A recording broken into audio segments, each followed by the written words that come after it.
In this video, I'll be trying to beat Pokemon Shining Pearl using only Dawn's anime team. And because our team's pretty diverse and it's pretty easy for me to sweep through the entire game, I'll be adding the Hardcore Nuzlocke rules. If you guys don't know what a Hardcore Nuzlocke is, the rules are pretty simple. I'll be putting them on the screen and I'll also put them in the description if you guys are interested. If you guys like my content, please subscribe. I'll make content just like this, and I'm gonna be making more in the future. With all that being said, this is my attempt at a Hardcore Nuzlocke using only Dawn's anime team. I started my journey by stealing an adorable Piplup for self-defense because Warren forgot his briefcase. Idiot. Thankfully, he lets us keep it, so I named it Nestle. If you guys get the reference, be sure to comment it down below. The first person who guesses gets Taho. Or, sorry. Let me do that again. Taho! Touch the Bidoof. Sure. We meet Point Crow, or Small Ant, or whatever, beat him up, and obtain their team for workup. The first gym is Rourke. Easy strategy. After spinning in the face of my foes, and thankfully not getting flinch, I beat Rourke, getting us a coal badge. With the first gym badge obtained, we have the ability to meet more Pokemon, so I'm so excited to see those familiar faces. Nestle then evolves into Prinplup on my way to the Valley Windworks. In the Valley Windworks, we ran into Breezel, naming it Skittles. This guy is kinda weird. Okay then. This was a blessing in disguise though, because our stank was so strong that we were able to beat Mars and her chubby cat. In the route ahead, we ran into our Lord and Savior, Pachirisu. I know I shouldn't have favorites, but come on, it's Pachirisu. This nut-loving squirrel is gonna be named Butterfinger. So, let's talk about Gardenia. She's a grass-type gym leader, and we have 2 water types, so this might be a problem. I would overlevel, but I decided to play this as a Nuzlocke with a level cap rule, meaning I cannot overlevel above the gym leader's ace. So, I'm screwed.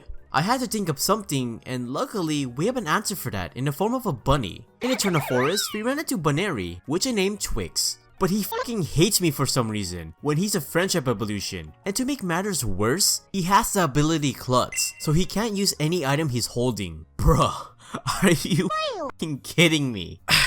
Whatever. With the Grand Underground open to us, we captured Egg, a Togepi with the Hustle ability. I like the Hustle, but in this case, it's not needed. You'll be named Jellybelly. Because both Twix and Jellybelly are friendship evolutions, I had to run all over Eterno for hours in order to evolve Twix and Jellybelly into Lopunny and Togetic. All that running added a secondary effect though, because my entire team has the power of friendship. I hope it doesn't affect us too much because that's lame. On to the gym battle. Gardenia leads with Cherubi as a sentient Jellybelly to put it to sleep and to deal some chip damage. After a bit, I switched it to Twix to increase my attack with workup. After +2 quick attacks, Twix was able to take it out. Tortwig is next, but all I needed to do is spam quick attack. Finally, it's her ace, Roserade. I know she'll use Grass Knot, so I switch into Butterfingers to paralyze it using Nuzzle. And she crits me, so yeah, that's kinda scary. I went into Jellybelly and for some reason I really wanted Nestle to finish off this battle. So after a long back and forth with Jellybelly and Roserade, I was able to cleanly switch into Nestle for the finishing blow, beating Gardenia and getting us a Forest badge. We faced Team Galactic Commander Jupiter, but with Butterfingers and Nestle, we were able to beat her and her stanky skunk. Around this part of the game is where the level cap starts becoming a little weird. For some reason, the level cap for both Crash Awake and Maylene is up to level 30, so I gotta be relatively underleveled when I face one of the gyms, which is really annoying and risky and I hate it. I gotta make a path for both gyms just to make sure I don't overlevel like a dumbass. After disappointing my mother by not following her career path, I head to Veilstone City to buy a crap ton of TMs, and I make my way to Pastoria for a battle with Wake. I believe Crash Awake would be easier to face for me. With Butterfingers, there's no need to worry. On my way there, we captured a Swinub named Hershey's. Mamoswine is actually insane, and I'm so happy to welcome him back on our team. In the gym, Twix learns Baton Pass, and boy, I'm so excited to use these strats. I've never done it before, and in no time, we face Crasher Wake. More like Trasher Wake, am I right? Oh my god. He leads with Gyarados, so I send in Butterfingers to tank some hits. And look, I know you have a jolly nature, but the fact that Gyarados survives a Thunderbolt when he's +4 weak against it is insane to me. That really didn't matter though because he switches into Quagsire. For that, I decided to switch into Twix to increase my physical and special attack with 1 workup. I then Baton Pass into Nestle to hit it with Grass Knot for an easy KO. Gyarados shares the same fate but only after doing a crap ton of damage to me with Aqua Tail. Last but not least is her ace, Floatzel. This do be biting hard though, so I cheesed my way through by using Pluck to steal its berry. At some point, he uses Ice Fang, which is really dumb, but it allowed me to use Grass Knot to knock it out. I'm pretty sure if he just used Bite, he could have easily taken out Nestle, but hey, we take those. For Maylene, I decided to head to the Great Underground for a shiny stone, but instead we found a bunch of junk and 2 fossils, so that was a waste of time. It would have been nice to have a Togekiss, but I guess Togetic is fine. Luckily, I was able to get a Babiri Berry, and I slapped that onto Jelly Belly. I think it's time to give Jelly Belly some spotlight. Wouldn't you think? Knowing Meditite only has one attacking move, that being Drain Punch, I decided to use Taunt to force it out of her. I would then pivot into Jelly Belly to take the hit. Once she's all out of Pepe, she switched into Machoke. Immediately, I switch into Nestle to lower his attack to -6 with Charm. Even with all those muscles, he does no damage to me. And after toying with him, I switch into Butterfingers to kill it by spamming Thunderbolt. Her Meditite is back, but because she literally has no attacking moves, it was a perfect opportunity for me to set up using Work Up on Twix. I then used Baton Pass to give all those stats into Jelly Belly. And with all this power, we become unstoppable. And after spamming Dazzling Gleam, we easily knock out both her Meditite and Lucario, beating Maylene and getting us a Cobble Badge. My strategy worked. I was thinking about this in the barber shop. It fucking worked. In the barber shop? That's such a weird. We soon meet the queen herself, and we do her chores. For you, Cynthia, I'll do anything. Those chores leads us to Celestic Town, and we talk to the Glasses Man for some 20/20 vision. Nestle soon gets out of his rebellious teenage phase and evolves into Empoleon. And in the Great Underground, we captured Apom, which I named Airheads. This is pretty great because now I have another Baton Pass user to use, and I can't wait for that. Getting ready for the gym, Hershey's evolved into Piloswine and into a big ass Mamoswine. Hell yeah, we're OP baby! I actually found a shiny Beeburrow, are you kidding me? What? I'm just grinding up right now. I knew you looked different. This is a sneak preview of a future video, so be sure to comment down below if you guys know what it is. Oh crap, a math problem. Thankfully I got this handy dandy Omnitrix with me. It's hero time! Fantina leads with Drifloom, and I know if I set up a substitute, she can't really hit me with anything besides Fly, since I'm a normal type. To prevent getting hit, I gave Arrowheads Protect, and this gave me the opportunity to stack up on workups without any problems. I kept this going until I got +5. I would then use Baton Pass to give all those stats into Twix. I also used Agility to increase her speed. Now we are guaranteed to outspeed all of her Pokemon. I then used Baton Pass once again to give all those stats into Skittles. Now we shouldn't have a problem sweeping this out. In questionable fashion.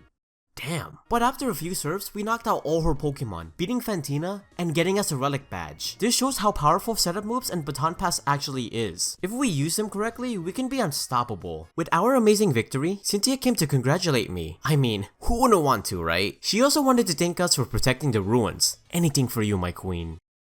Bruh. I'm down bad, okay? We make our way to Byron, but because we have 2 water types, this should not be hard at all. And let's be honest, his son will always be the harder opponent. So after boosting my special attack, setting up the rocks, and hiding behind a sub, Nestle easily swept his entire team by spraying water in their faces. I guess more than spraying water, but other than that, beating Byron, getting us a Minecraft badge. To finally complete our team, we head to Iron Island to get one thing and one thing only, the Shiny Stone. If only O'Reilly wasn't such a pain in the ass, we would have gotten it earlier. No wonder you look like a Discord mod. I gave it to Jelly Belly, and now we finally have a Togekiss. We deal with Team Galactic once again, and after kicking their galactic ass, and glitching through the game so we don't surpass the level cap, yes, it's this serious, we head to Snowpoint City to face Candice. Can this viewer watching this video subscribe? If you guys do, I greatly appreciate it. No! 2,000 years later. 6.5 hours later. Come on, come on, almost there. Come on, come on. I got it. We're all close. Come on. Please. How did they do this? I think they patched it. This battle wasn't too hard because once again, I abused Baton Pass to my advantage. After setting up the sun, thinking of a nasty plot, and doing some running, I gave all those stats to Jelly Belly. Candice doesn't have a chance, and with a series of flamethrowers and Dazzling Gleam that was boosted with the Wise Glasses mind you, I was able to sweep her entire team, beating Candice and getting us an Icicle Badge. With this much power, we're able to invade the entirety of the Team Galactic hideout. We even sleep in their beds. The biggest disrespect. Saturn then allows us to press a button to release the Lake Guardians. Where have I seen this before? Which is obviously the red one, cause there's no way this isn't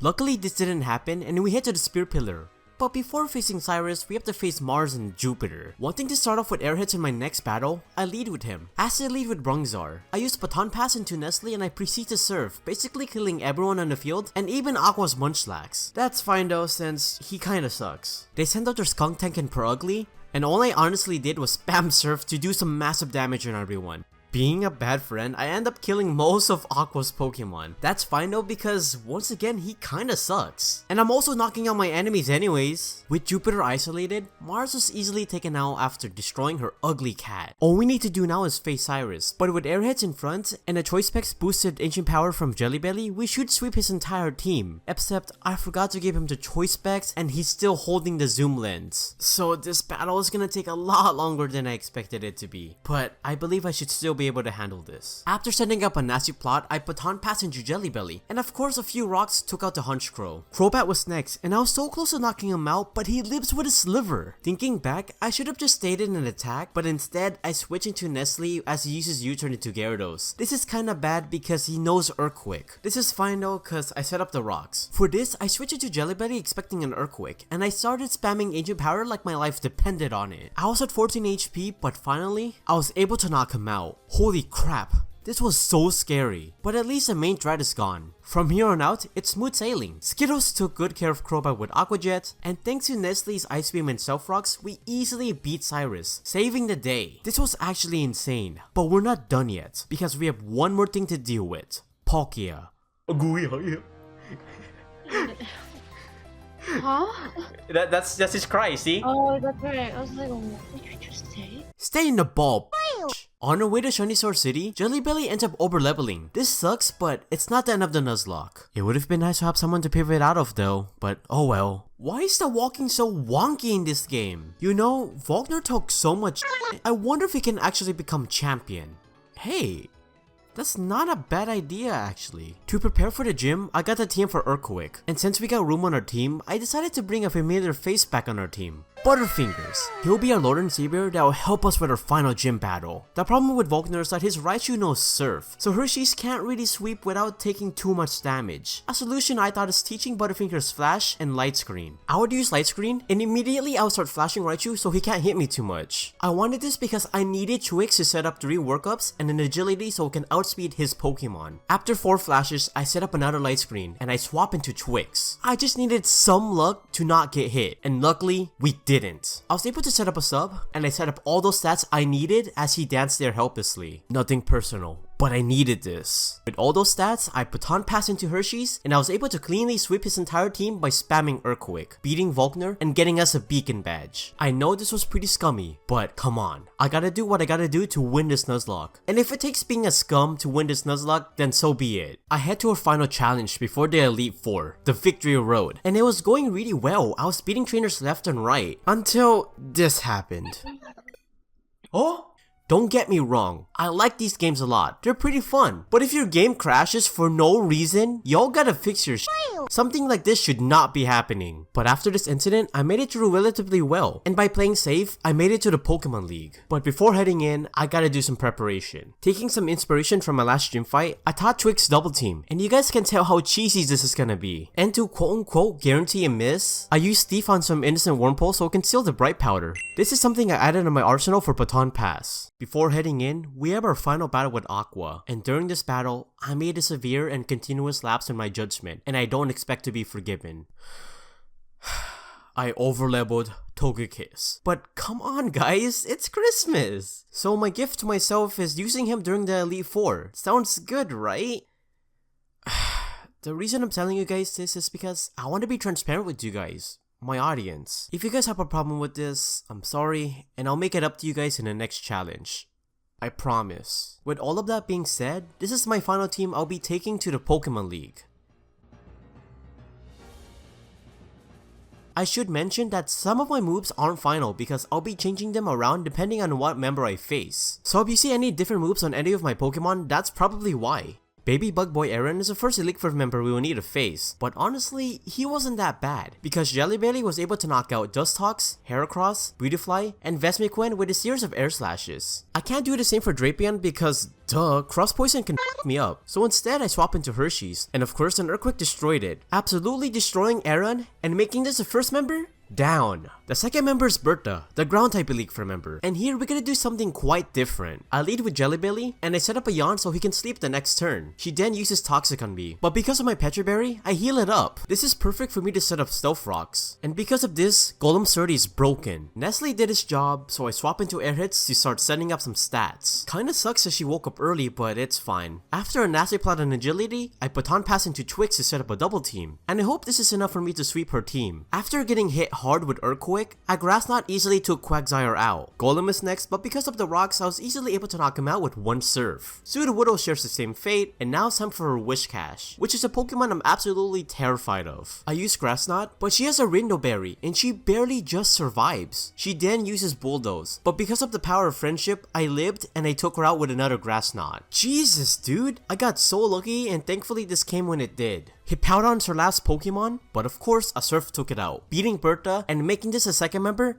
down. I'm so glad I saw up Nestle because his job isn't done quite yet. Next is Flint, the fire type elite member. Immediately I set up the rocks as he puts me to sleep, but because of my Chesker Berry, I wake up. I tried setting up a sub, but I just couldn't, so instead I use agility and I baton pass into Nestle. I use Surf to take it out, but right now I'm actually really low, so I don't know what to do. Until he switches into Lopunny. Thinking he will use high jump kick, I switch into Jellybelly, and of course I put him to sleep with Yawn. This allowed me to swap into Twix to set up all the double teams in the world. I also set up a substitute, and because of all the double teams we set up, she misses her high jump kick, which is really cool. Now I can baton pass into Jellybelly to knock him out with Aura Spear. I'm also hiding behind the sub, so I have the upper hand right now. Steelix goes down to a few Aura Spears, but even with all my double teams, he somehow was able to hit me, which is actually insane. And now I can actually lose Jellybelly if my luck isn't great. He then sends out Drifloom, and by spamming Air Slash, I was able to take it out. He tried minimizing, but I had the zoom lens, so it really didn't matter. Last is Infernape, and thankfully he misses his Iron Fist boosted Thunder Punch, because I was able to knock him out with Air Slash, beating Flint,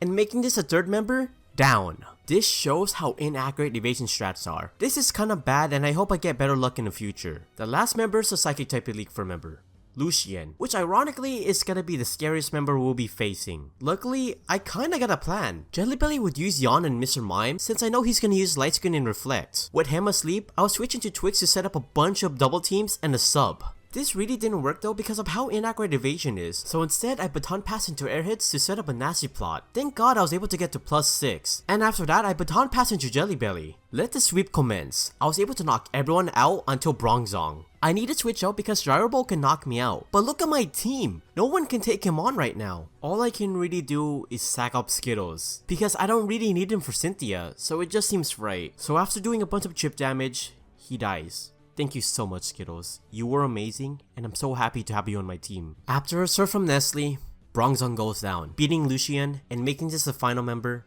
down. I really wanted a deathless run, and it sucks that we can't do that, but we have to continue because that's what Skittles would have wanted. With that, we have one more opponent to face. The champion of the Sinnoh region, our queen, Cynthia. And you know what? I kinda want revenge for what happened in my last Nuzlocke. So, let's do this. Let's beat Cynthia. She leads her Spiritomb as I send out Jellybelly. Immediately I use Yawn, and knowing he'll use Shadow Ball again, I swap into Twix. With her asleep, I stack up on double teams and I hide behind the sub. With +4 in evasion and +2 in speed, Spiritomb got nothing on me. I baton pass into air hits holding the bright powder, and since she can't hit me, I was able to get +6 in special attack. After all this setting up, I baton pass back into Jellybelly. I become unstoppable, and Dazzling Gleam destroys Spiritomb. Flamethrower burns Roserade. Grass Knot annihilates both Gastrodon and Milotic. I was able to melt Lucario, and her big bad Garchomp goes down to a powerful Dazzling Gleam. And just like that, we beat a Hardcore Nuzlocke,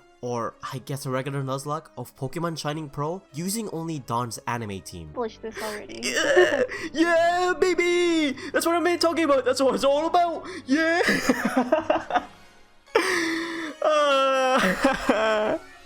I can't. 69, nice! She's level 69! I was actually really emotional while doing this because this took so much time and it finally ended. I can't wait to keep doing more, and I can't wait to get better at playing Pokemon. If you guys want to watch more Hardcore Nuzlockes, be sure to subscribe.